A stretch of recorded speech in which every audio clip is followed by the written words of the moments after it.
इस कहानी में देखा गया कि कैसे छोटी छोटी बातों पर हो गई तीखी तकरार रिश्ते में जख्म बना सकती है। लेकिन साथ ही एक दूसरे को समझने, अपनी कमियों को स्वीकार करने और हल्के फुल्के मजाक से गहरी दरारों को भी पाटा जा सकता है। पत्नी ने प्यार से तैयार किया खाना परोसा है। जैसे ही पति पहली निवाला लेते हैं, उनका चेहरा सिकुड़ जाता है। ये दाल कैसी बनाई है? माँ जैसी तो बिल्कुल भी नहीं लग रही है। अच्छा, तो फिर क्या कमी है इसमें? क्या कमी रह गई जो मैंने पूरी ही नहीं करी है आपके मन की? कमी पूछ रही हो? स्वाद तो है ही नहीं इसमें। माँ जब बनाती थी तो घर महक जाता था, और ये तो बेस्वाद लग रही है, बिल्कुल बेकार है। तो फिर माँ के पास ही क्यों नहीं चले जाते खाना खाने के लिए? यहाँ क्यों बैठे हो बदतमीज कहीं के? हाँ, सही कह रही हो तुम, कम से कम वहाँ अच्छा खाना तो मिलेगा। तुम हमेशा माँ माँ ही करते रहते हो। शादी मुझसे की है या अपनी माँ से? हर चीज में उनकी तुलना करना जरूरी है क्या तुम्हारा? और तुमसे अच्छा खाना बनाना भी कह दिया तो इतनी बुरी लग रही है तुम्हें? माँ ने सालों तक हमें खिलाया है, उनसे सीख ही सकती थी ना तुम। मतलब मैं तो कुछ जानती ही नहीं, रोज मेहनत से बनाती हूँ, लेकिन तुम्हें सिर्फ माँ का ही खाना अच्छा लगता है। हाँ, क्योंकि उसमें स्वाद होता था, प्यार होता था, तुम्हारी तरह सिर्फ बहाने नहीं। अच्छा, तो फिर रोज माँ के हाथ का ही खाना क्यों नहीं खा लेते? क्यों मुझसे उम्मीद करते हो? ठीक है, अब से मैं माँ के ही यहाँ खाना खाने जाया करूँगा। हाँ हाँ, देखूंगी कितना खिलाएंगी तुम्हारी माँ तुम्हें खाना रोज रोज। तुझसे तो बढ़िया ही खिलाएंगी, तुझको तो बनाना ही नहीं आता है खाना। हाँ हाँ, देख लेंगे। पति गुस्से में बाहर निकल जाते हैं और पत्नी रोते हुए प्लेट समेटने लगती है। हाँ हाँ, चली जाओ। वैसे भी तुम्हें मेरी कोई कदर नहीं। मैं जानती हूँ तुम्हारी माँ को मेरी कोई भी बात पसंद नहीं आती। न मेरा खाना, न मेरा रहना, न ही मेरी बातें। अब तुम माँ को बीच में क्यों ला रही हो? बात सिर्फ खाने की थी। हाँ, सिर्फ खाने की बात नहीं है। बात तुम्हारी हर वक्त की तुलना की है। शादी के बाद से आज तक मैं तुम्हारी माँ जितनी अच्छी नहीं बन पाई ना, इसीलिए। क्योंकि तुम कोशिश ही नहीं करती। माँ के हाथ का खाना इतना बेहतरीन होता था क्योंकि वो प्यार से बनाती थी। तुम तो बस जबरदस्ती करती हो। ओह, तो अब प्यार भी नापने लगे? मैं सुबह से लेकर रात तक इस घर के लिए क्या क्या कर रही हूँ, वो दिखता नहीं है आपको? बस माँ माँ करते रहो बस। तुम्हें सच में दिक्कत है मेरी माँ से, है ना? सच बताओ तुम।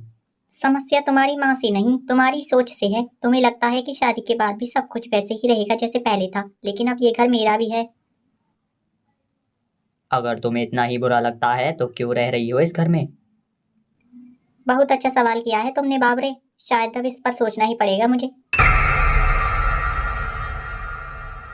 मुझसे बाबरा कहती है? तू होगी बाबरी। पत्नी झटके से अपने कमरे में चली जाती है और दरवाजा बंद कर लेती है।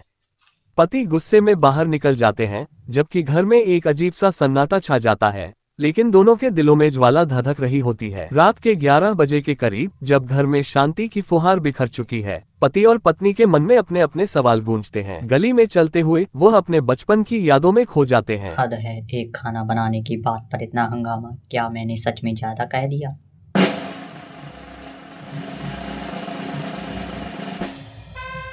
शायद मैंने कभी पत्नी के प्रयासों को सराहा ही नहीं।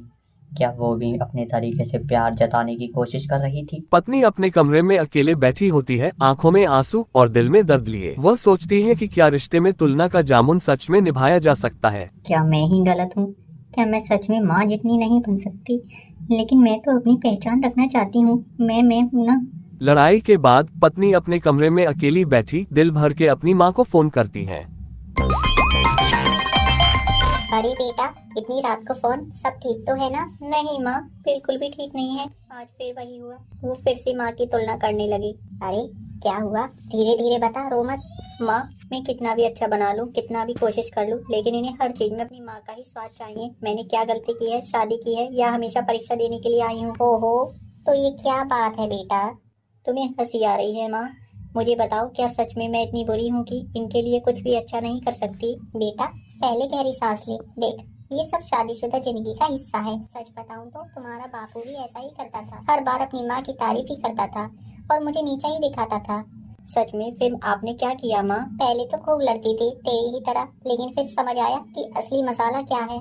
और वो क्या है माँ? बेटा, माँ के हाथ का स्वाद सिर्फ खाने में नहीं, यादों में भी होता है।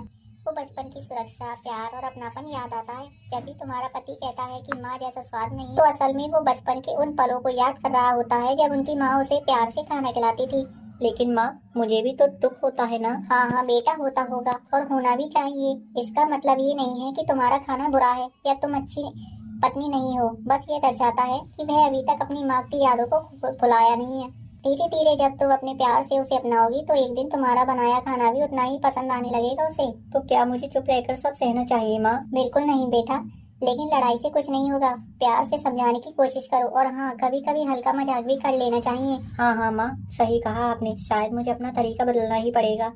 बस बेटा, प्यार और समझदारी से मामला संभाल देखना, कुछ ही दिनों में तुम्हारा पति खुद कहेगा बीवी के हाथ का स्वाद सबसे अच्छा है। अब सो जाओ और सुबह नई सोच के साथ दिन शुरू करना। पत्नी फोन रखती है, चेहरे पर एक नई उमंग और आत्मविश्वास की चमक। अब वह ठान चुकी है कि अगले दिन अपने पति से समझदारी और प्यार के साथ बात करेगी। सीख, रिश्तों में तुलना से बेहतर है एक दूसरे को अपनाना, प्यार और हंसी के साथ जीना। आखिरकार माँ के हाथ का स्वाद हो या बीवी के हाथ का, असली स्वाद तो दिल की मिठास में ही निहित है। ये कहानी न केवल आपके दिल को छू जाती है, बल्कि हंसी के ठहाकों के साथ यह याद दिलाती है कि रिश्तों में समझदारी, प्यार और थोड़ा मजाक भी बहुत जरूरी है।